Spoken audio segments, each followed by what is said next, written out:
morning. We are live. Good morning, everybody. How y'all doing? Morning.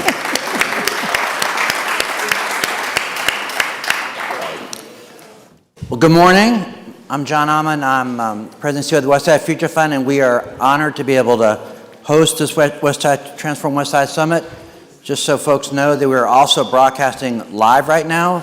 So the cameras you see are broadcasting live on our social media feed. Yes. And we also want to begin and acknowledge that this Transform Westside Summit has been sponsored by the Arthur and Blank Family Foundation. Yes. So we'll talk a lot, something that they've given a lot of support to on the West Side, which is workforce development, but we're grateful for their sponsorship. So, yes, we are. Right? It's yes, going to be we a great are. morning. And then you're going to be leading the panel. Yes, it is. Good morning, guys. So glad to see you all today. My name is Ebony Ford. I am a proud English Avenue resident. I'm an even prouder parent of my son who attends Hollis Innovation Academy. And I'm all about the West Side. So very excited about this conversation today about my community. Awesome. Well, thanks for doing that later. And always like to begin with welcoming any of our new guests. So if you've never been to a Transform, and nothing's going to happen if you acknowledge yourself. If you've never been to a Transform Westside Summit, would you just please raise your hand so we can just all thank you. So thank you for coming. And for our newbies, our program, in just a moment, we're going to move to the devotional part of our program, which has always been a part of the program. We'll talk more about that when we get to it. And then you'll see more and more folks will continue to come in. And when the devotion is finished, as part of our community building, we will do self-introduction. So we'll go around, everyone can introduce themselves, and then we'll have our program that Ebony will moderate around workforce development. And we've got a great panel this morning. Actually, its title is Building Financial Inclusion, Workforce Development for Westside Communities. So it's a panel with all around Westside Works, which has Goodwill of North Georgia, First Step Staffing, and then Atlanta Department, a new department, the Atlanta Department of Labor and Employment Services. So we're looking forward to that, and we will be done by 9 o'clock. Yes, out of here. Let you guys start enjoying your Friday. So again, sounds like a very incredible topic to dive into this morning. I am thrilled to be moderating. I think it's very fitting. I actually went through a Westside Works program myself, which was life-altering. So I'm very happy to be here this morning to share my testament and my story. Can't wait to hear the insights from our panelists and explore how we can all build financial inclusion right here in my community. So very exciting. Well, also, as we I have a question. So if you like to walk, if you like to jog or run, or if you like to bike, if you like to do one of those three things, would you raise your hand? Or all three. All right, it's most of you, nearly all of you. Well, we want you on September 28th at our Ride for the West Side. So that morning, September 28th, we're going to have a run, walk, bike event. I know many of y'all here participated. We do it in partnership with Quest. But it's a great event, and we also are very mindful about helping lift up the history and a lot of the sites on the West Side. We have a heritage walk as well, so you can register for that on our website. So we'd love to have you come out for a Ride for the West Side, actually next week and next Saturday, September 28th. Yes, it is. And make sure you guys, in the interest of staying connected, as John mentioned, subscribe to our monthly Impact newsletter. And John, thank you to the Westside Future Fund team and strategic partners. And if you're here and want to get engaged on social media, I think our next slide, all our social media handles. Get engaged. Get engaged there as well. Instagram, X, formerly known as Twitter, as we all know at this point, and Facebook. And if you are watching the summit on YouTube right now, please make sure that you do subscribe to our channel. Now, come in person next time. You can't eat Chick-fil-A virtually.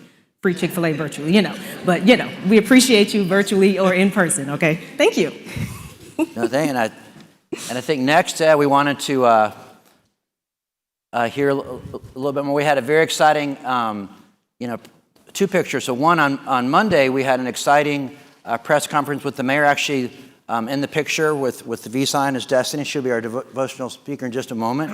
But the press conference was the mayor and his team, and we presented announcing the new tools the city's in place to go after blighted properties. And is a pernicious drag on these neighborhoods that we're focused on, as well as the greater West Side. The new tools are a new blight tax, so that a lot of these folks who have bought property very, very, very cheap to just sit on it. So you want to increase their costs with either redevelop it or they'll sell it, and then also condemnation authority. So as we accelerate our activities on the West Side, and during the press conference, it was a great story because Destiny lives on formerly blighted vacant land through her Home on the West Side program as a new homeowner, but she also lives next to a blighted property when she walks out of front and right to the left, and when she looks across the way, she sees another piece of blighted property, right? So that's just not the impact but it's also a psychological impact too. It's really, but we also really appreciate the picture you see up with I don't think he wore the different coat today, but thank you. You know, Dan has been a leading voice with the business community, working with the city going all the way back to, to 2015, 2016 on how we do more to eliminate blight. So that was actually following a tour that Dan did with the Mayor Dickens a few months ago, along with others, about what not only the new tools the city has in place, but how organizations like the Westside Future Fund can also help by buying that blighted property and redeveloping as high quality affordable housing. So thank you, Dan. And they'll be doing actually a tour later this morning with others to look more about how we can address this. But we're picking up a lot of women, and we're very grateful how the mayor and his team have really stepped up to address this issue. Absolutely. Thank you. I think that's going to lead us into, yes, our devotion. Yep. And what's, for those that are new, we always take inspiration for our devotion from the lesson of Nehemiah. So Nehemiah, the story of Nehemiah going back to Jerusalem, the cupbearer to the king, and rebuilding Jerusalem, first focusing on rebuilding the walls, but a lot of it's about rebuilding community and the values that undergird rebuilding that community. So we ask our devotional speaker to take inspiration from that story. But we always begin by reading this devotional statement just to level set the devotion, and it's also going to be up behind me. But it's become our tradition to begin our meetings with a positive, inspirational message from a member of our community. Recognizing that many in our community are driven by their spiritual faith to participate in the Westside revitalization effort, the time at the beginning of our meetings is an opportunity to share various inspirational reflections. While the speakers may articulate their personal faith, is meant to be inclusive, inspiring, and meaningful with the story of Nehemiah as our guide. And so I'm delighted to come up for a second is Destiny Motley, our devotion speaker. You saw her in the pictures, English Avenue resident, Home on the West Side participant. She's a passionate, motivational speaker. She's creative director for the Music Hip Hop Architecture Camp and program manager for Music Without Limits. I think works a lot at Promise Center, English Avenue as well with the youth. And she will speak about her full circle moment with her living in English Avenue, knowing Mayor Dickens and her Tech Bridge experience. And a really amazing coincidence, Destiny was scheduled to be our devotion speaker, before we had that press conference. I mean, that was, and on many years ago, I first heard from Ambassador Young. Coincidences are God's way of speaking anonymously. Amen. Amen. Coincidences are God's way of speaking anonymously. So to me, that full circle moment goes back to that story of Nehemiah, making it safe, right? And so that was just really for me a very, great testimonial, and that you're speaking to this morning is very special. So please welcome her up. Come on up, lead us in devotion.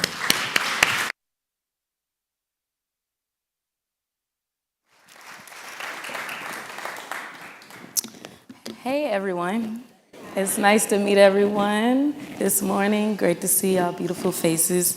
So I'm gonna just get right into it.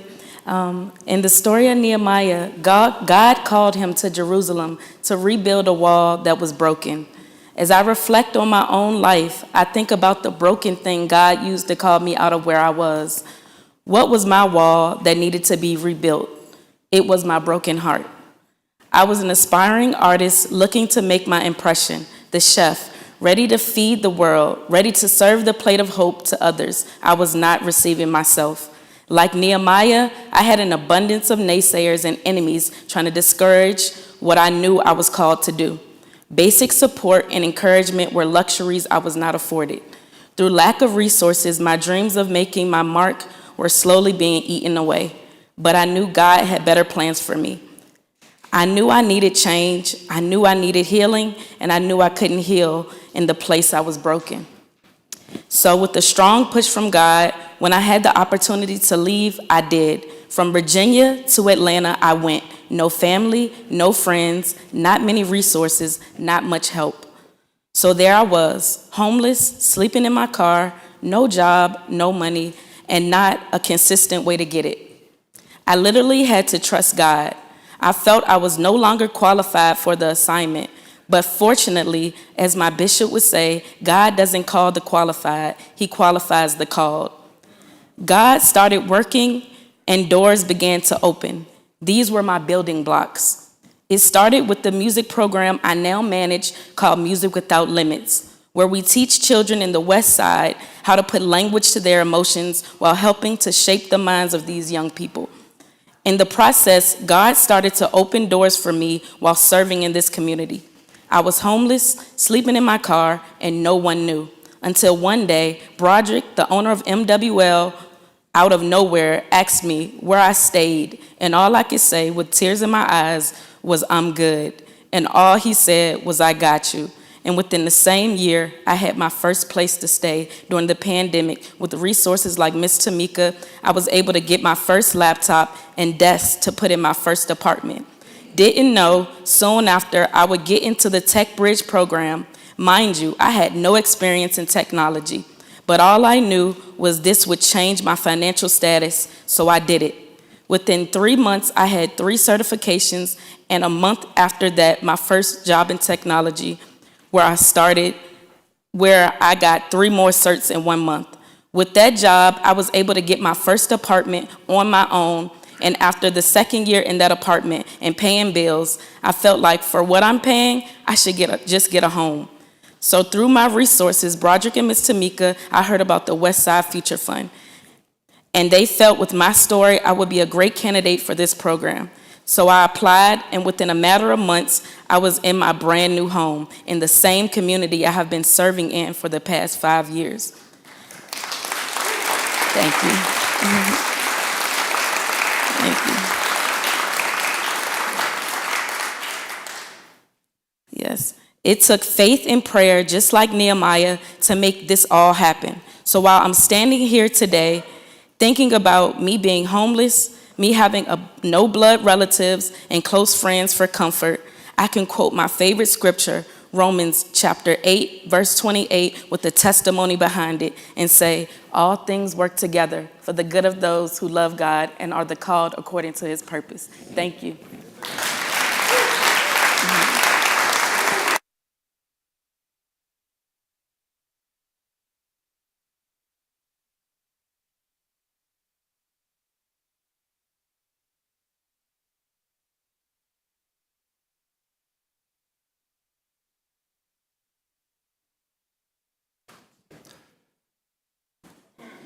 Well, that was awesome, Destiny. It's humbling to speak after you. So thank you for, sharing. And what I appreciate is your vulnerability and sharing your story. So maybe we just acknowledge that vulnerability and her sharing her story with us. Another round of appreciation.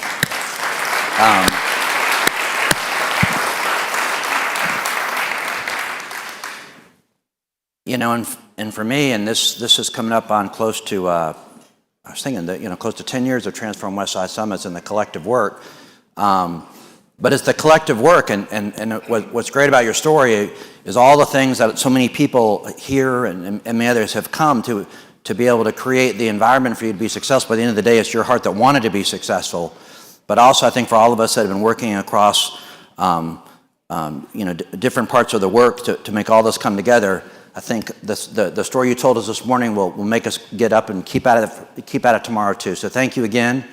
And what's really a critical part of our work is building community.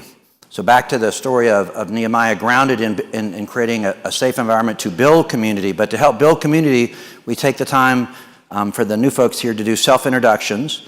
And so I'm going to have with the mic, going to go row by row, and we're going to ask folks to say their name and affiliation, like I work with or I live in this neighborhood, and then you're going to stop right there. You're not. You may be thinking, I can work in talking about this event. I know I can. No, we really want to help you talk about your event and our social media, other things, but we want to get around. We have a big program, so but we want name affiliation. When you speak, make sure you hold the mic close to your mouth, folks, can hear you. And I would encourage folks to really listen, and as you listen, think, maybe they're up to something that I could help with, or maybe I'm trying to do something that they could help with. So a lot of the intentionality of doing these self-introductions is to create that networking environment. So we really would encourage it. We have a lot of great stories of people creating relationships out of this summit, so that's why we want to take the time to do it. And I'll start with you, sir. Good morning. My name is Robert Young, and I'm a native Atlanta resident. Thank you. Good morning. I'm Dallas Smith. I'm from the West Side, and I'm the proud board chair for the West Side Future Fund. Good morning. Jerry Kiernan with Associated Press Global Scholars Network. We help faculty get research out to the public. Morning, I'm John Casey. I'm with the HL Strategy, a strategic communications firm.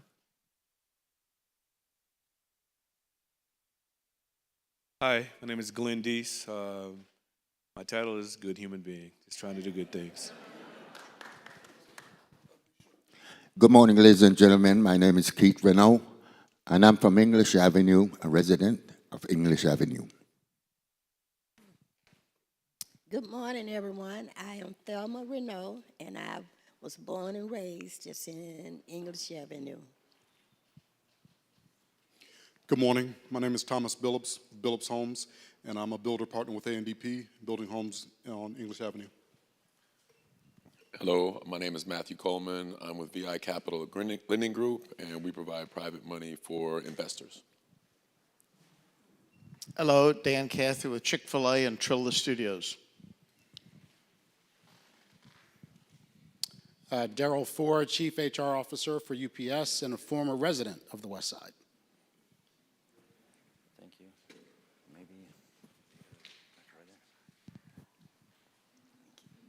Greetings, everyone. Sandy Rogers, representing the Atlanta Healers Network. Good morning. My name is Sandra Bush, and I'm a resident of the Booker T. Washington neighborhood. Booker T. and I have something in common. We are graduates of Hampton University. Good morning, everyone. My name is Asad Majid, and I'm an IT and digital media specialist. Good morning, everybody. Happy Friday. My name is Anthony Bellows. I'm a longtime English Avenue resident. Good morning, everyone. Jamar Jeffers. I'm representing Partners in Change. Good morning, everyone. My name is Paula Moody, and I'm with Families First. Good morning. I'm Beth Lowry. I'm President and CEO of Holder Construction. Good morning. I'm Heather Hussey-Coker, Executive Director of Groundwork Atlanta. Good morning, everyone. My name is Caroline Ledley, Atlanta native. I work for the Southeast Region Office of AmeriCorps and am a board member with Groundwork Atlanta. Good morning. My name is Jordan Plant. I'm from Mississippi, and I represent AmeriCorps and CCC. Good morning, everyone. My name is Heather Douglas, and I'm with Open Hand Atlanta. Good morning. I'm William Ford Jr. with the Bulldog Group. Good morning. My name is Marcellus Lewis. I represent Lemon Street. Thank you. Good morning. Caitlin Behringer with Open Hand Atlanta. Good morning. I'm Kim Green with Georgia Power. Good morning. Victoria Sills, President of Atlanta Technical College. Good morning, everyone. Chiamaka Oji. I work at Chick-fil-A, and I'm also under contract for a property on the West Side. Good morning, everyone. I'm with Career Rise. I'm Sean, a proud English Avenue resident. Good morning, everyone. I'm Britt Gray. I live in Oak Fourth Ward, and I work for a company called Coal Fire, and we specialize in ethical hacking. Good morning, Daryl Assure, adjunct professor at Morris Brown College. Good morning. My name is Tony Williams, and I specialize in creative retail leasing for Cultivating Cultures. Hello, everybody. My name is Shamar Gooden. I reside in Riverdale.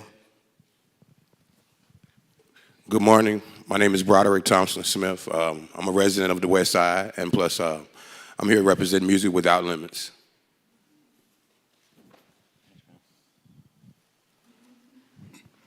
Good morning, family. Tillman Ward Community Resources of Atlanta, based in historic Vine City, and like Westside Future Fund, we're strong believers in A&I, assist and inspire. Good morning, everyone. I'm Angie Clausen with the Salvation Army of Metro Atlanta. Good morning, everybody. Charles Merriweather, Goodwill, where we put people to work. Good morning, everyone. My name is Nikki, and I'm the site director for our Center for Employment Opportunities office in Atlanta. Good morning. I'm Antoine Mangum with the Center for Employment Opportunities. Good morning, everyone. My name is Soraya Williams. I'm a program director at YWCA Greater Atlanta. Good morning. My name is Amy Ulch. I'm a singer and a commercial and residential real estate agent with Coldwell Banker, and I live in Vine City. Good morning, everyone. Kenneth Fitzgerald with Woodson County Government, Office of Workforce Development. Good morning, Lee Hall with Covenant House, Georgia. Hi, friends. Kelly Glenn, Hope Atlanta.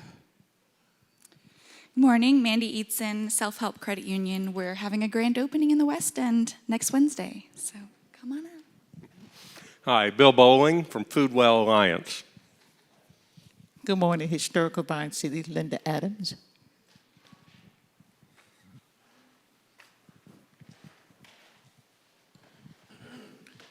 Good morning, David Edson with Cox Curry & Associates. Good morning, I'm Christy Beam, and I'm currently part of a team that's starting a school here in the West Side to serve students to be able to earn their associate degrees and career certifications while they're still in high school in healthcare fields. John McGee with VI Capital Lending. Tobias Kopp with Kimley Horn. John Sidney, I'm the Executive Director for Grove Park Renewal. Keenan Akers, financial professional with the Great Atlanta New York Life. I'm here to help people create, build, and preserve their wealth. Good morning, Michael Davis, Atlanta Beltline Partnership. Ross Cathy, and I'd like to take a second and pass the microphone. Good morning, my name is Matt Pearl. I do video storytelling and production for nonprofits and purpose-driven businesses.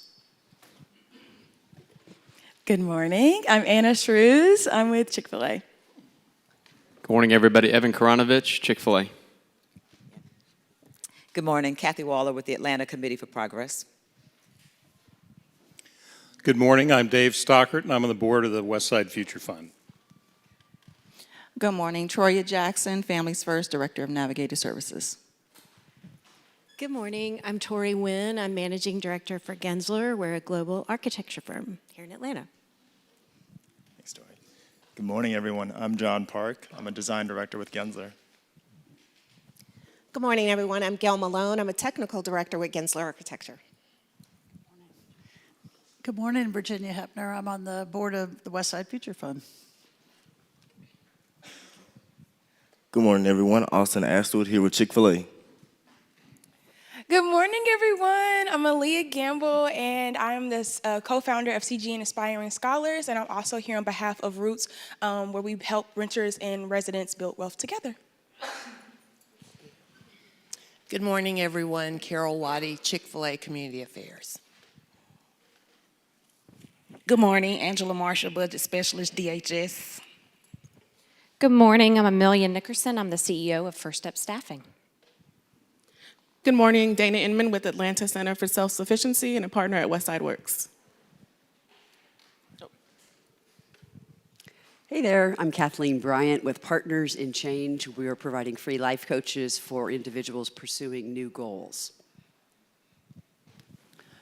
Good morning. Hi, Neil Shorthouse. I'm also with Partners in Change, personal, social, and economic upward mobility. Good morning, everybody. Happy Falcons Friday. Yeah, there we go. What a win on Monday, right? My name is Tolson Pace, and I have the honor and privilege of representing the Arthur and Blank Family Foundation, Senior Program Officer for Westside Atlanta. Good morning, everyone. My name is Tamise Richardson, representing Career Rise. I am the Program Manager at Westside Works.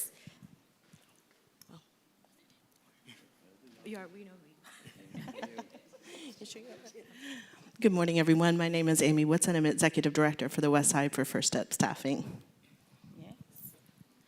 Good morning. My name is Quasandria Turner, and I work for Career Rise, and I'm the Director for Westside Works. Good morning, everyone. Theresa Austin-Gibbons. I'm Deputy Commissioner for Signature Programs at the Atlanta Department of Labor and Employment Services. Good morning, everyone. My name is Ralfiel Worthem. I'm with Goodwill, North Georgia, and I'm the Director for Career Navigation. Thank you. To take about another minute or so, but did anyone come in that wants to be introduced that was not introduced? Could anyone leave in saying I didn't get a chance? Okay.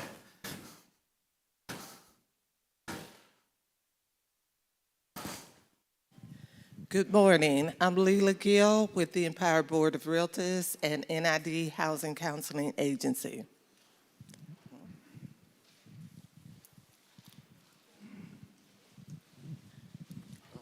Hi, I'm Archie Emerson. I am the president for the Empire Board of Realtors. I'm the broker owner, Dedicated Realty Incorporated, and the owner of NID Housing Counseling Agency, and I'm also the broker agent representing Westside Future Fund. Thank you. All right, good morning, everybody. My name is Daniel Kolawole. I'm the Senior Manager of Operations and Technology for Career Rise. All right, any other? We didn't have a chance, but we want to acknowledge the folks supporting the event, the crew helping make it happen along with the Westside Future Fund team. And so as we get ready to transition to our next part of the program, so hopefully for those that are new, saw how powerful those self-introductions are in building community, and hopefully some connections will come out of it. But as we get ready to go to the next part, let's just give ourselves a round of applause for doing all that this morning, so thank you. All right. Just like that, huh, John? Ready? Hey, you guys, again. It is time for the panel. Who's excited? I am very excited to hear, again, from our leaders that we have here. And so in the interest of time, I'm going to keep it moving. Again, we're thrilled to be sponsored by the Blank Foundation, and who is partnering with Westside Future Fund for this summit today, shining a spotlight on these very impactful workforce development efforts of these four organizations. Workforce development is key, as we all know, to empowering individuals, creating opportunities, and building a stronger, more inclusive Westside community. So if you guys get ready, I'm going to read your introductions, and you can start to come up, okay? So first we have Theresa Austin-Gibbons. She is the Deputy Commissioner of Signature Program of the Atlanta Department of Labor and Employment Services. Theresa, welcome. Thank you. Going to the end. Next, we have Miss Q. Is it Quasandria or Quasandria? I should know that by now. Absolutely. Welcome, Miss Quasandria Turner, who is the Director of Westside Works. Welcome, Q. Miss Westside is what I like to call her. And next, we have Amy Woodson, who is the Executive Director of Atlanta Westside for First Step Staffing. Come on up, Amy. Good morning. And last but not least, we have Ralfiel Worthem, who is the Director of Career Services, Goodwill of North Georgia. Welcome, Ralfiel. Have a seat. Thank you, guys. Thank you. Okay, in the interest of time, again, because we got a lot to uncover, a lot to unpack here, we're going to jump right in. So this first question, I want each of you to answer it, and we'll start. And Theresa, I mispronounced your name, didn't I? So we'll start with you, if that's okay. Can you share how your organization is connected with the Arthur M. Blank Family Foundation and how this partnership supports your mission? Sure. So the Atlanta Department of Labor, which is led by Commissioner John Flanagan, so I'm here in his absence today, we are connected with the Arthur M. Blank Family Foundation. We just received a grant that was announced yesterday. We will be working with individuals between the ages of 18 to 30 that are just as involved. And our goal there is to ensure that we have opportunities for individuals, because as we know with workforce development, it takes economic development and a good marriage with workforce development to ensure that equitable opportunities are available. Okay, perfect. That's cute. How are you? How your organization, share how your organization, is connected with the Arthur M. Blank Family Foundation and how it affects your mission. Absolutely. So 10 years ago, this year, we're celebrating our start at Westside Works. So shout out to the Arthur Blank Family Foundation for that. Yes, give it up for them. We were the very first workforce initiative launched by the Blank Foundation back in 2014 to support neighborhoods that will be impacted by the build out of the Mercedes-Benz Stadium. So we took that blueprint of that starting program, which was our construction program, that served individuals in the communities and supported employers with building a pipeline of talent to help them, to help serve the needs that they had with the build out of the stadium. And what was so beautiful about that is still today, we still replicate that model by engaging employers first, building upon their needs, and identifying training services, curriculum, and partnerships that help support them, and that continues today. So that's how it supports our mission, because at CareerWise, we're all about economic advancement, so ensuring that people have access to opportunities, and that's what we do. Absolutely. Thank you, Q. Amy? Yeah. So First Step was connected with the foundation having a goal of increasing employment on the West Side, in particular in Vine City and English Avenue.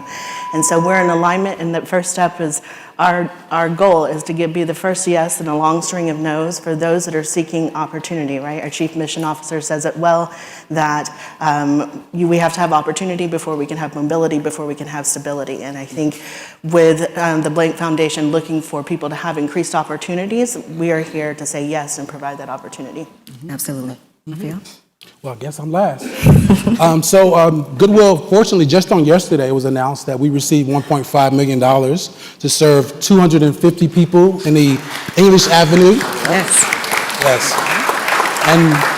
And the Vine City community. And what we're looking to do is to bring our EVSC training to that particular community. And so we're super excited about that. And more importantly, we will be sharing a lot more in regards to the dates that we will be bringing our mobile career center into that community as well. Absolutely. To provide services. So stay tuned for that. That is excellent. And sidebar, after Theresa announced that they had gotten a grant, I thought I heard a champagne bottle pop open. Yes. And it threw me off. Like, I'm like, so if somebody's in here popping bottles, I need you to let us know. Yes. So we can have some too. Okay. But yes, that is very good news. Popping bottles on that. I appreciate it. Okay, so Amy, we're going to go back to you. How does First Step staffing specifically address financial inclusion for the individuals that you serve? And what role does this play in their long-term economic stability? Absolutely. Well, as I mentioned earlier, opportunity leads to mobility, leads to stability, right? So for those of you that are not familiar with First Step Staffing, we are the largest nonprofit staffing organization in the United States. In 2023, we employed 7,600 individuals across 7 states in what is now 9 markets. We provided 100,000 rides to work, and we paid over $60 million in wages. So if you're not familiar with, that's just a little synopsis of what we did in 2023, and on track to surpass that. So I would say that when it comes to financial inclusion, right, we look to say yes to those that everybody has said no to. We may be first step, but we're often the last resort. Mm-hmm. So those coming to us who, for whatever reason, societal barriers that they're not underemployed, they're unemployed, right? So it's the on-ramp to the highway of economic mobility and stability. So we look to say yes to those individuals. So whether that is justice involved, criminal background, it's unstable housing, or any other barriers that may exist, we look to say yes to that, to bring that first step of inclusion to those individuals. Absolutely. Can you repeat what you said? Opportunity leads to? Opportunity leads to mobility, leads to stability. I like that. Okay, thank you I so can't much. take credit. That's our Chief Mission Officer. I like it, and you quoted very nicely. So, Theresa, the next question is for you. Can you give us an overview of the Atlanta Department of Labor and Employment Services and the overlay of the mayor's 4 pillars? First of all, can you tell us what the mayor's 4 pillars are again, and then the overlay? Yes. So the mayor's 4 pillars are one safe city, a city of opportunity for all, a city built for the future, and an effective and ethical government. And all those are key when it comes to talking about workforce development. So we are the newest, I'll say the newest baby to workforce development, the Atlanta Department of Labor. You've heard of WorkSource Atlanta, that has been around since forever. But now we've built a little bit more infrastructure around it. It was announced, I see Dr. Seal sitting out there back in September of 2022 with a partnership with Acuity.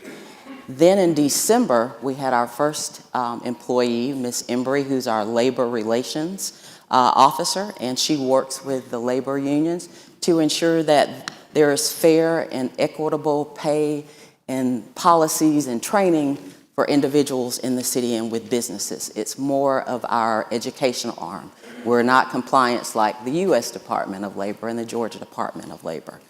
And in December of last year, we're in 24, right? So in 23, the first commissioner was hired, Mr. John Flanagan. And now we have a full department, 3 deputy commissioners. I'm over the signature programs, which is anything that the mayor dreams of that he wants to do with funding from general funds and philanthropic funds, such as the Arthur M. Blank Foundation and others. And then we have Ms. Sonia Wilson-Westmoreland, who is the WIOA, which probably all of you have heard of through the U.S. Department of Labor. Those are federal funds for training and for resources. That can be a little bit restrictive, so I get to do the fun part. I have the non-restrictive funds. Then we have our administrative services, which makes sure Dr. Walker ensures that we are in compliance with those grants, whether it's general funds or whether it's federal funds. And she wraps the policies around that to ensure that we have an effective and ethical government. And so with all that, especially our summer programs, and we'll talk about a little bit later, we're going to make sure that we have a safe city because we've got individuals that are employed. Absolutely. We love unrestricted funds, don't we? I love that. You mean, hard to come by, actually. Okay, Quasandria, next question for you. How does Westside Works infuse financial literacy and wealth building into your job training programs? So before I answer the question, I'm gonna maybe tell you guys a little personal story. So Ebony always calls me Miss Westside because I'm born and raised from the west side of Atlanta, proud graduate of all the West Side schools, Grove Park Elementary, and of course Douglas High School, go Astros. So I grew up a product of a teen parent, and my mom and dad worked very, very hard my entire life. And my dad will often say, I've been working with my hands since I was 10 years old. Great guy, dynamic. He used to work for a pallet company that was in English Avenue, actually, on Bankhead Highway. Some of you that are been in the West Side for a while, you may remember that pallet company. And on Fridays, for those employees that didn't have bank accounts, that company used to offer them cash payments of their checks. So my dad, of course, did not have a banking account and still, until retirement, did not have a banking account. And also, when the company could not cash his check, he would often take us, his kids, with him to the Martin Luther King cash, I forgot what it was called, but it was like a pay, get your check and you get cash, right? So we never went to an official banking institution. Is what I would like to share with you guys.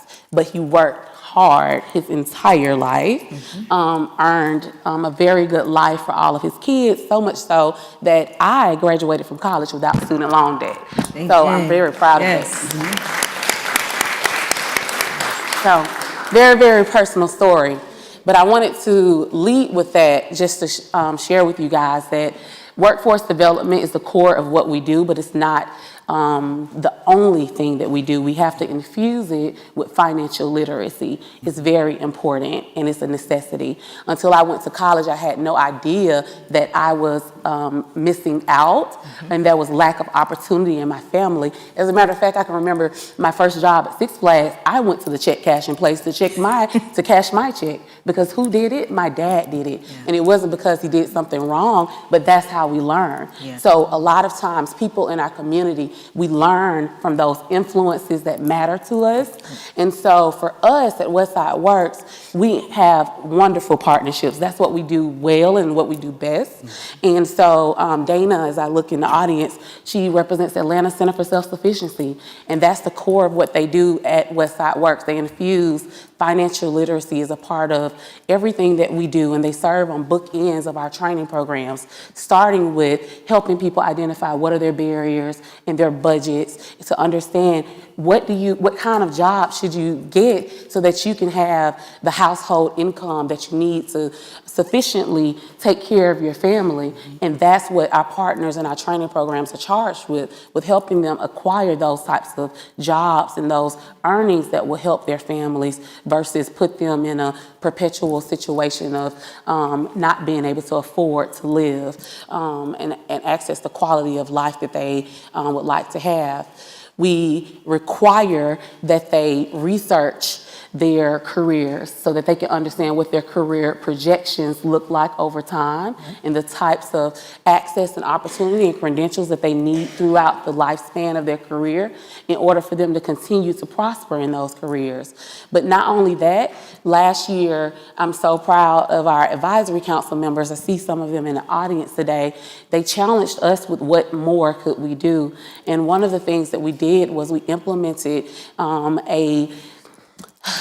an autonomous incentive program that allowed for us to allow our participants, based on what they felt they needed to be successful, to spend their incentives and their stipends to meet their barriers without us giving them $20 for gas when that doesn't meet the mom need who has to take 3 kids to 3 different educational institutions, or the individual that's traveling from Douglasville or Gwinnett County and things like that.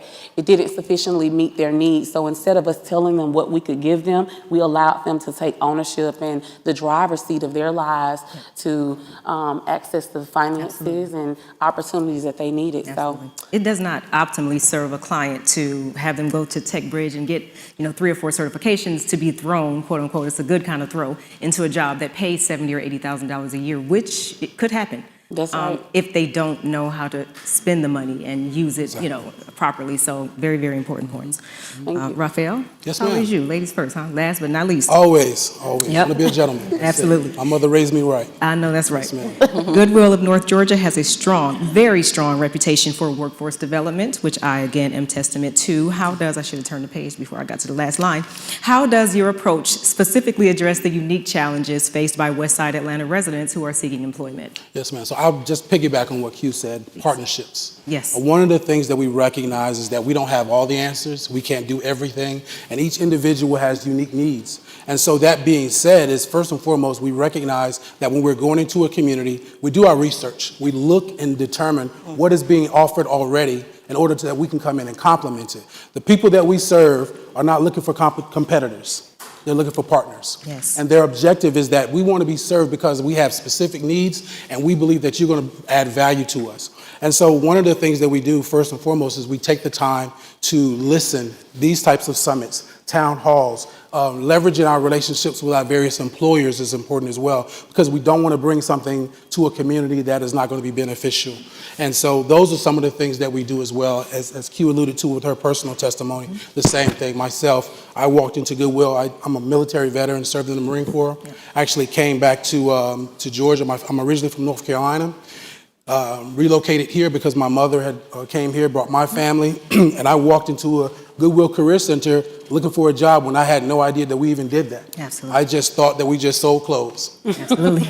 And so as a result of that, I've been with them now for 16 years because I believe strongly in our mission. I believe strongly in the fact that we're about changing lives. And as a result, I'm advocating all the time about taking full advantage of the resources and the services that we have. So we conduct job fairs. We provide resources such as training programs and opportunities. And so by doing that, we're trying to add a complement of services in conjunction with partners that are already doing great work in those communities, and at the same time adding more value to what is already needed. Absolutely. It's funny that you say that because I don't know if a lot of people understand what Goodwill actually does. They have cool stores with lots of good merchandise in there, but they actually, their motto is they put people to work. So yeah, go shop. Please, it supports the mission, right? I wasn't going to say it, but I'm glad she did. Right? I can say it for you. I can say it for you. Okay, Amy, back to you. And I think this is kind of piggybacking off of what Ralfiel started the conversation about unique workforce development strategies. So what unique strategies does First Step Staffing have to help underserved populations not only gain employment, but also achieve that sustainable career growth that Q kind of talked about? Absolutely. So at First Step, we're unique in a very particular way, right? We follow a staffing model, which our brilliant CEO, who is in the audience today, always says it de-risk, right? So we're the ones that get to say yes to people. We de-risk and take the liability because we're the employer of record, and we're able to partner with employers to bring people into their employee that sometimes their in-house hiring methods do not allow them to consider, right? Or they consider them higher risk. And so we're able to say yes and support those employees in other ways. And so after we get them employed, when they've been retained with us for 30 days, and we believe in agency, we believe in personal choice, we believe in personal pace. Oftentimes, trauma, I always say keep the door big and the steps small, right? So our Second Step program is just that. We work with each of our employees who so choose to. They're made aware of the Second Step program to really kind of tailor what that next step looks like. That might be a micro step, it might be a leap, but it's very personal to each of those individuals. And so it may look like a GED, it may look like a CDL, but then we have partners, right? Our friends at Goodwill say the ABCs, right, of employment. So a job, a better job, a career. We are a job at First Step, right? So we get them that first step, we get them to that second step, we find out how big that can be so they feel empowered. And sometimes that looks like in-house, small steps. Sometimes it looks like a bigger leap over to Westside Works into one of their training programs. And so partnerships are the name of the game for us. And none of us can do this without this strong ecosystem of people that we're able to move and resource people strongly. Absolutely, Amy. So Theresa, back to you. Okay. Theresa. All right, some of the strategies that we're using. So the first, I'll say our first cornerstone in 2022, Mayor launched the Summer Youth Employment Program where there were 3,500 youth between the ages of 14 to 24 that were employed during the summer. So we've fast forward to 2023, I came in, and last year we served over 5,300 kids in the city of Atlanta in summer employment. So you all can give that a hand. So we worked really hard to make sure that we continue to build the Summer Youth Employment Program. So you'll see towards the end of the year when we send out our annual report and the mayor makes his announcement, I think you all will be pleasantly pleased with the numbers because we want to continue to grow the Summer Youth Employment Program.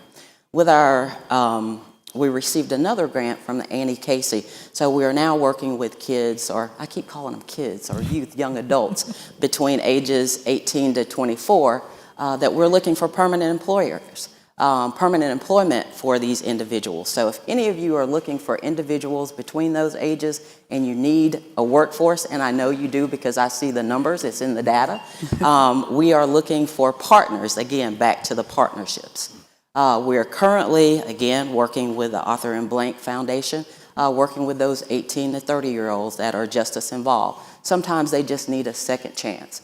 And I look at it, it's not going to be a job for them. We are looking for careers. Right. Because if I show up at a job, I'm just showing up, I'm going to get my check. And I may blow it because I don't have financial literacy, which we plug into. But if we look at careers and look at the trajectory of how we want our communities to look, we have to start them and say the correct verbiage. It's careers. We want them to have careers. That's going to sustain our communities. It's going to build businesses, and we're going to have good citizens, right? So that's back to that one safe citizens. We're always going to tie it into the mayor's, into his pillars. Absolutely. Also, with our workforce development, we assist from the signature side. We augment what Ms. Wilson Westmoreland does with the WIOA funding. We have customized training for employers. So we help employers. They're our partners as well. Incumbent worker training, when you're looking for, you've got a new piece of equipment and you need to train up, but you need to hire new individuals because you're going to train, say, a Tech 1 to move up to a Tech 2. We can help with resources with that as well.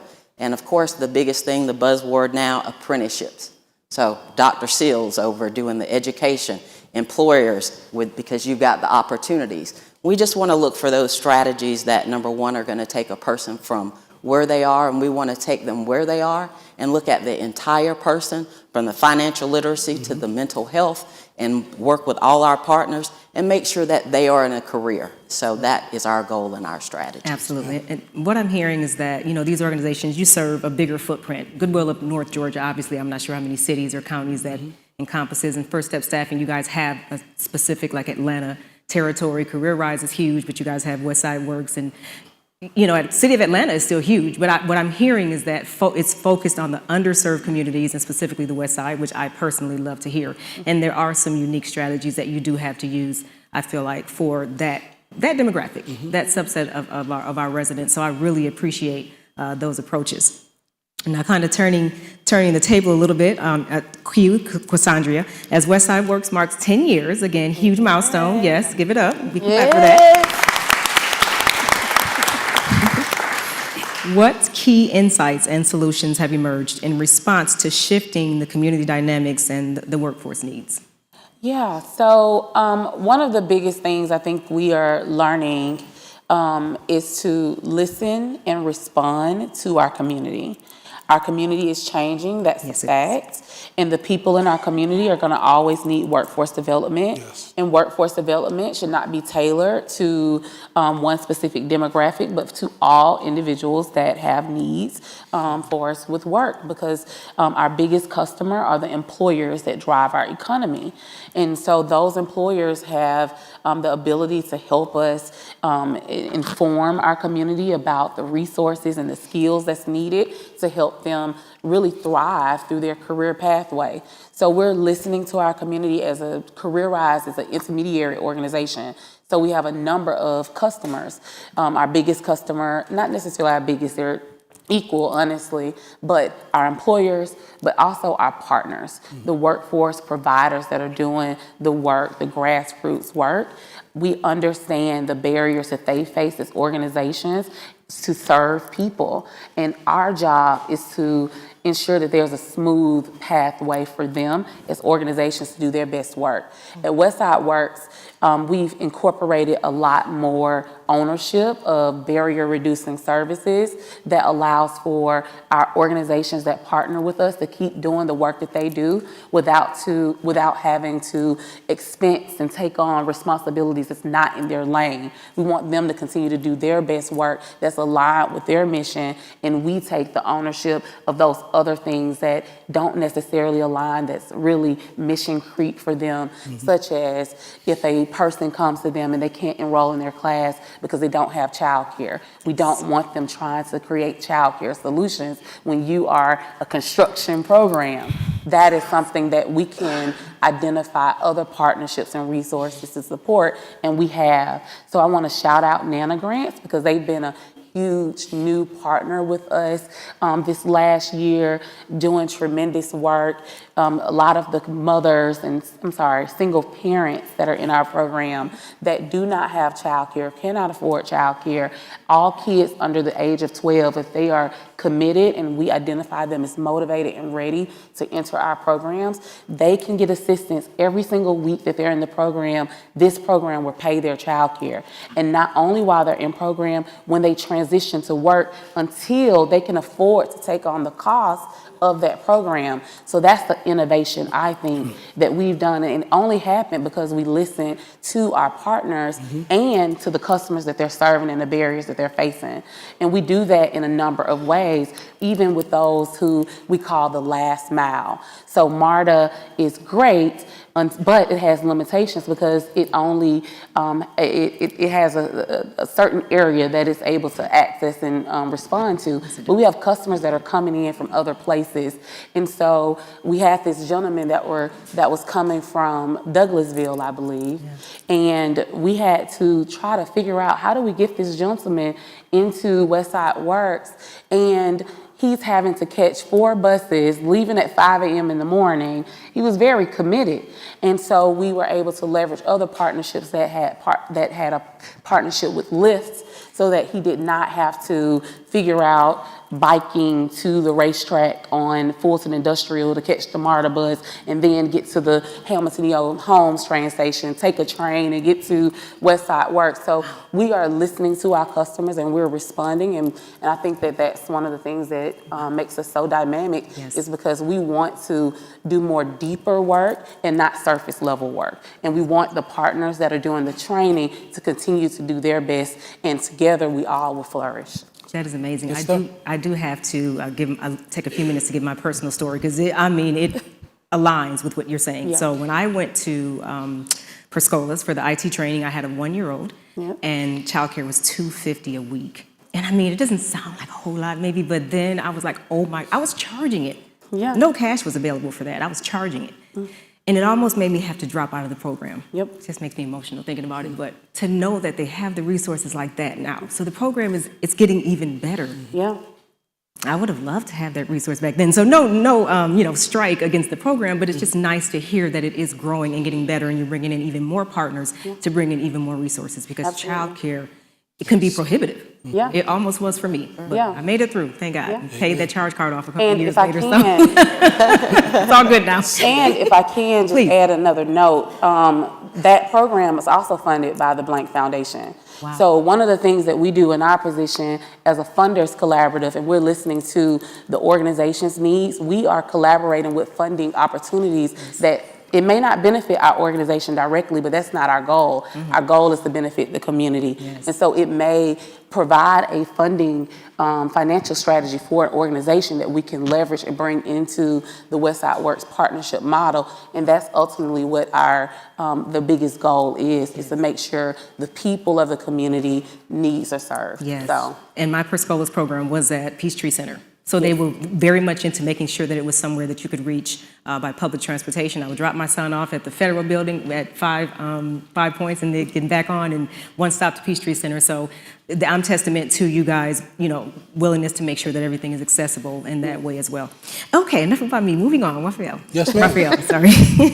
What programs or initiatives, and this is kind of, sticking to the same kind of conversation, has Goodwill implemented on the West Side to help with sustainable, longer-term career opportunities, and not just jobs, more careers? Yes, ma'am. So again, we keep talking about partnership, and we want to drive that theme home, but we're excited about I mentioned earlier about our mobile career center. So that should be launched sometime in November, so I expect to see all y'all's faces at the ribbon cutting, and I'm taking mental notes. So if you're not there, I'm gonna be taking attendance. But what we're excited about that, because what it does is gives us an opportunity to expand on our electric vehicle training program that we have. We have an EVSC program, it's a technician program for the charging stations that we launched back in January. And so the objective is to bring that type of service to the different communities that are on the West Side. That collaboration will be in conjunction with Career Rise, with WorkSource, with Atlanta Tech. And so we're really passionate about bringing that, because as we were talking a moment ago, the ladies mentioned about it's not just about patching a job together, but eventually putting people in positions where they can have a career.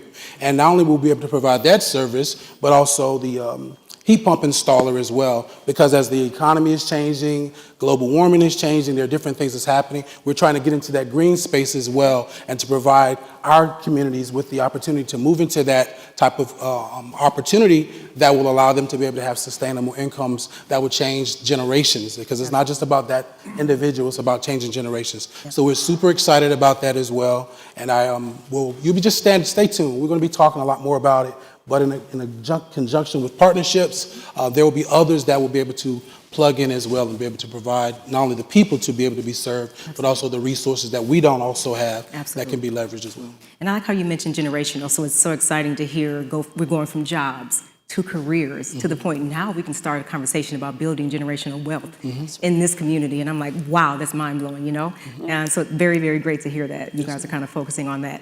I think we are to the point of seeing if there's any questions from the audience. Anybody? Any questions? If you have a question for one of the panelists, raise your hand. I'll bring the mic to you if you'd like to ask. And so if you have a particular person you want to direct the question to. This is to anyone. Are you guys in need of housing for, say, students, college students, or anything? Is that a need or a concern? You guys kind of stay away from that and just stay with the workforce? I know you guys are diverse. So I would say, and I'll let you pick, but I would say, when you look at someone that comes in that has, and I'm not going to call it a barrier, I'm really big on the words that we use, an opportunity for improvement for housing. So we look at the referrals. So if there is an individual that needs housing, we look to our partners. Yes. And see what type of funding, what type of support resources they can assist, and then we direct individuals to our resources and our partners. Yeah, I just would echo the same exact thing. I mean, oftentimes the individuals that come in, Destiny's testimony was amazing, but oftentimes those are the people that we're seeing who are walking in and they just have an immediate need. Sometimes they don't want to share what they're dealing with. So we may not have a facility that we can refer them to directly, but we're definitely doing our homework to learn what specific resources are available so we can accommodate them. And that's just asking the questions. She shared everything that she was going to receive was based on someone asking her the question. And similarly, that's what our job is too, is to be that resource in the community that will ask individuals what their specific needs are and then trying to make sure we're doing our homework to go out and find those things to be able to provide it. That doesn't mean we have to do it, we just need to know where it is. Okay, I think someone next to Bill in the back had a question. Oh, all right, Linda, I'll get mic back to you. Miss Adams, I'm sorry. Yes, Miss Linda Adams, English Avenue. Yes. That's sorry, big difference, right? Good morning. Good morning, Miss Adams.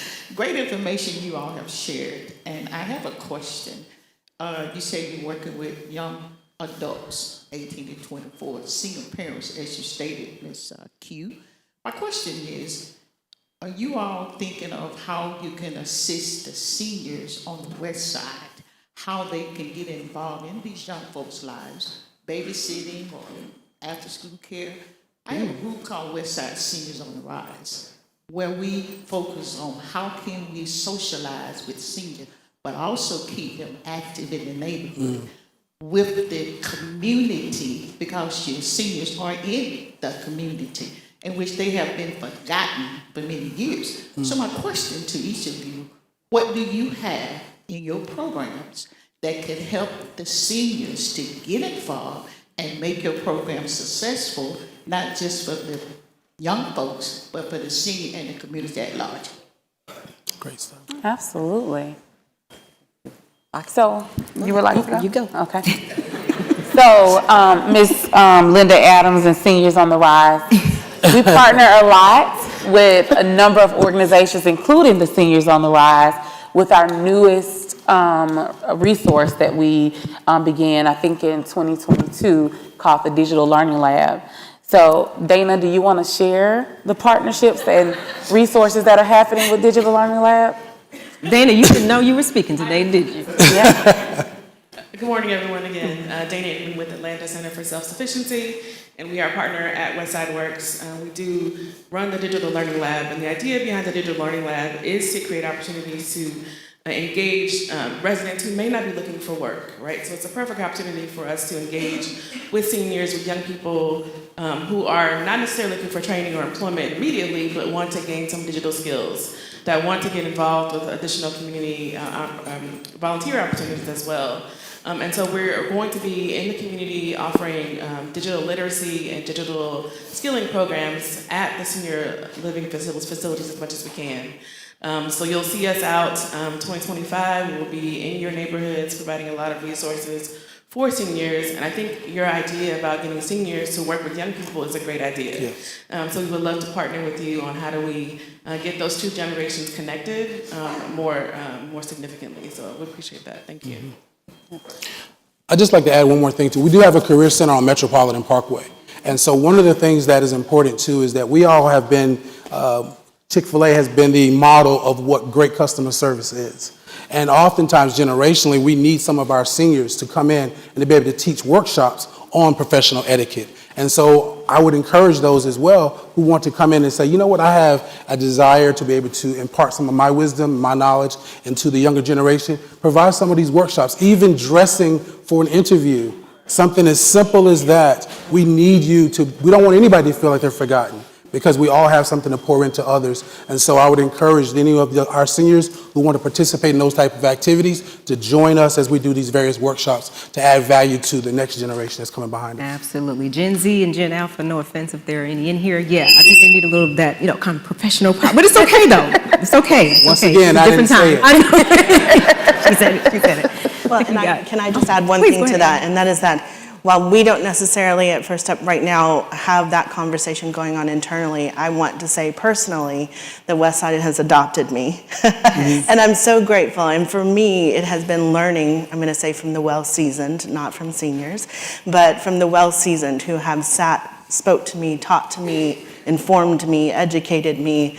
And so I would say to all of us and all of our programs that we need to make sure that we are age inclusive, because we have so much to benefit from those who are leading without title, those who are leading neighbor to neighbor, well-seasoned to young. And so make sure we are making space for those that came before us that just have knowledge, right?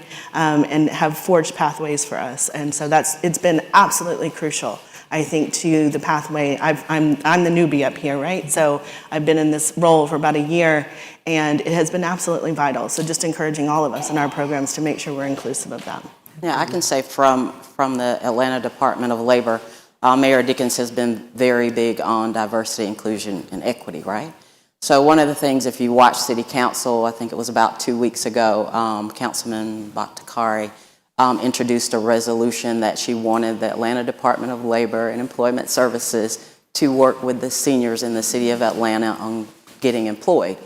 We can do that through several avenues that we're working on, so we are working on that. And our funding's not just for the youth. Our funding starts at age 14 and it goes to infinity. So if you're 85 and you want to show up and work, hey, come to me and we're going to help you. We're going to partner and we will figure it out. Good day. Hello. My name is Sade Jones, and I am an English Avenue resident. And I am a supporter of every organization on the platform. And I am extremely grateful for the work that you guys are embarking upon, and especially on the West Side. Because we advocated, especially during the stadium development, that we wanted careers and not jobs, and not just jobs, because we need jobs, but we need careers. And as the young lady said, from job to career development. So I'm really, I support that. But my one of the concerns that I have, and the sister from City of Atlanta, she talked about the mayor's initiative for the youth. The youth are the seniors, of course, is really important. But the youth are today and our future. And it's really important that we really galvanize them together to train them, to impart into them knowledge about how to go forward in society, so that we don't have the situation we have currently. And in being in English Avenue and Vine City, I see a lot of young people, and it's hard to get them involved, because I do single-handedly do a lot of advocacy for Career Rise and Westside Works, and I bring people one by one to the program, and so the various programs. And I'm especially interested in IT, because I see it as a pathway for sustainability for young people.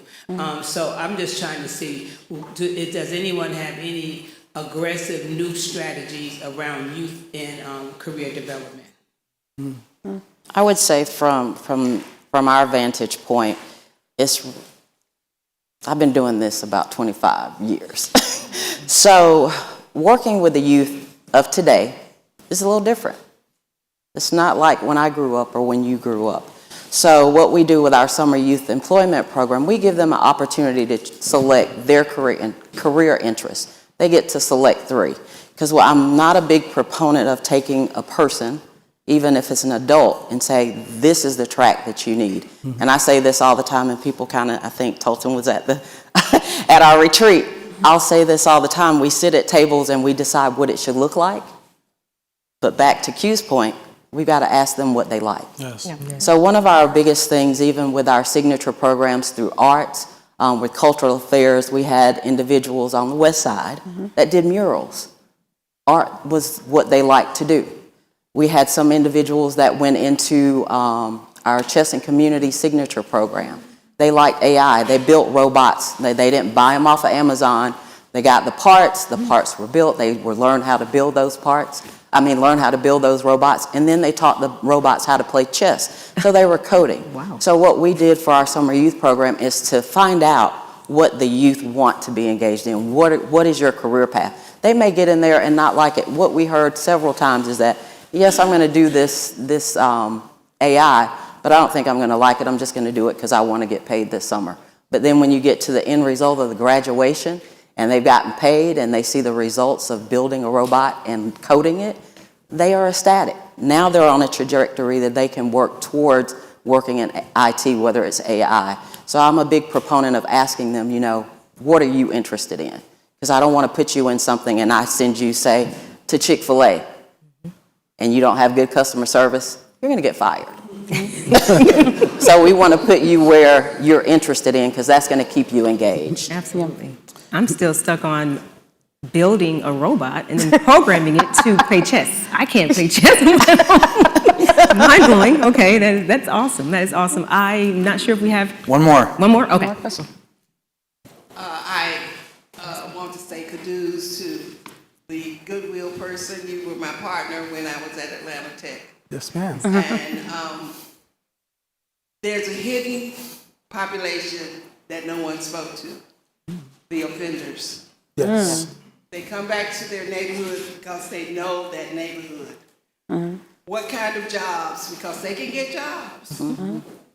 Are you attracting them? Are you having special recruiting days or whatever? I don't see anyone representing the prison system.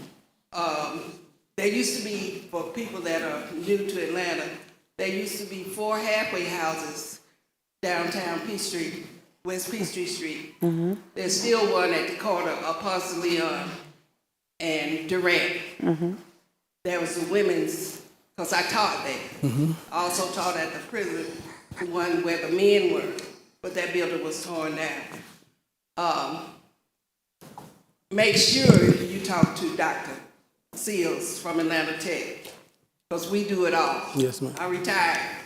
But you need to look at the offenders. Yeah. Because they come back to the neighborhood, they walk the street, they go down to the community store and get 1 can of beer 4 times a day. I know. So, yeah, I'm going to wrap it up.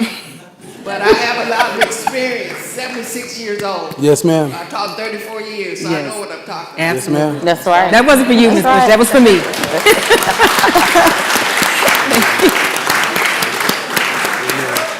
Well, nobody was going to tell you to wrap it up. No, that was for me. That was for me. That was not for you. To your point, we have actually done events, myself and Ms. Theresa were talking earlier, Goodwill partnered with the city and with the state in regards to doing ex-offender expungement events, job fairs. We brought employers there that were uniquely qualified to be able to help those individuals.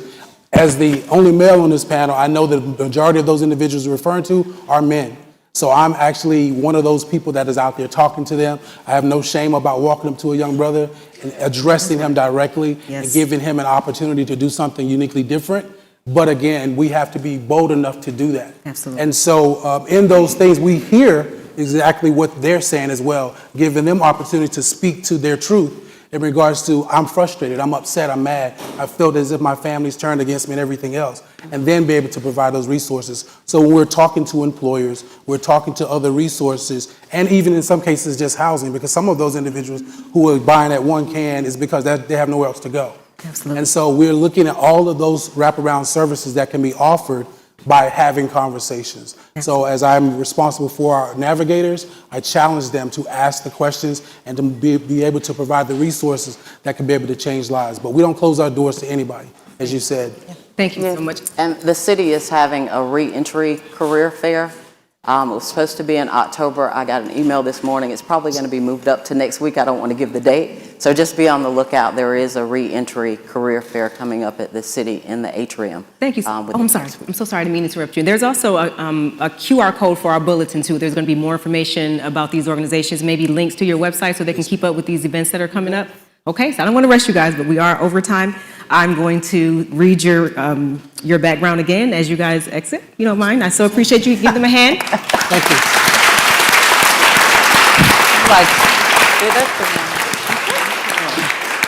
Again, thank you, Ralfiel Worthem, Director of Career Services, Goodwill, North Georgia. Appreciate you. Amy Woodson, Executive Director, Atlanta Westside for First Step Staffing. Ms. Q, Ms. Westside, Director of Westside Works, and Ms. Theresa Austin-Gibbons, Deputy Commissioner of Signature Program of the Atlanta Department of Labor and Employment Services. Thank you, guys. John? All right, great program. Thank you. Thank you for sharing your own story as a part of that panel. For sure. We are wrapping up, so we want to thank again Arthur and Blank Family Foundation. Thank you for sponsoring our summit today. Right for the West Side next Saturday. We'd love to see you there, and then we'll be back here on the third Friday in October. So thank you for coming, and have a great weekend. Thank you. What? I said you were holding it like this. Well, I didn't want to talk.